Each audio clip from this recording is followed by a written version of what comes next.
the one part of everything that we weren't expecting, because we had just been told about collagen, how temporary it was, comes bovine collagen.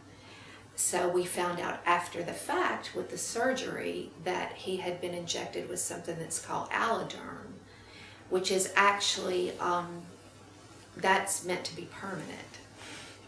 And 2 days after the surgery, when we went in, you know, to strobe and to have it looked at, part of it had leaked into the vocal cord. Which they had said, Couldn't I happen. asked them, I said, what would be the worst thing that could happen? And they said, well, if it leaked into what they call the vibratory margin, which is the edge of the vocal cord, which is the most delicate, and that's where the tone is produced, and that's what your voice is. If it leaks into that, they said that would be very bad. And I said, well, what's the chance? Oh, slim to none, right? And so, if it did, it would go away. Yeah. And yeah, it would go away, right? So I agreed to the surgery because I was desperate, and I knew this was experimental. They do this helps people who have a paralyzed cord who can't speak, because the demand isn't, you know, so they can push the cord in and they can talk. Their tone might be not good, but they don't have to sustain pitches and sing and stuff. So in a more subtle way, they do it. They've tried it in singers, and it was kind of experimental, and I knew that. So when you have voice surgery, you complete voice rest. So I had no idea what the results are for like a week or whatever. So we go in for the follow-up exam, and I haven't spoken a word. I just did what I was told, and they had done the injection, and they said everything went well.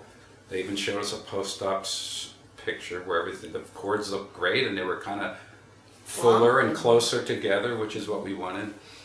And we go in for the follow-up exam, and he puts the scope down, and we look up on the TV. gasped. And there's a giant ball Like of collagen babies.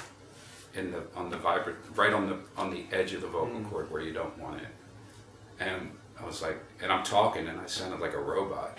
It sounded like a machine-made voice. So, needless to say, that kind of freaked us out, and we asked the doctor, well, what do we do? Oh, he said, oh, it'll just go away. And we're like, okay. And this was done in Nashville. But then at the time we said, could we have a copy of that CD? Yeah. And we had it emailed somewhere else that day. And the other doctor said, well, what is this that they injected? And when we told him what it was, he said, oh my gosh, that stuff is going to turn hard as a rock, and it's in the vocal cord, and that vocal cord won't ever move again if that happens. And it's already been a number of days. I mean, so Tom said, you know, when do we need to, he said, you need a surgery, we got to go try to get it out. We threw the dog in the car. We couldn't get a flight. Drove to Philadelphia overnight and went in, and I had emergency surgery in Philadelphia. We drove from Nashville 14 hours straight, got out of the car straight into the operating room, and the guy, he went in and he got it all out.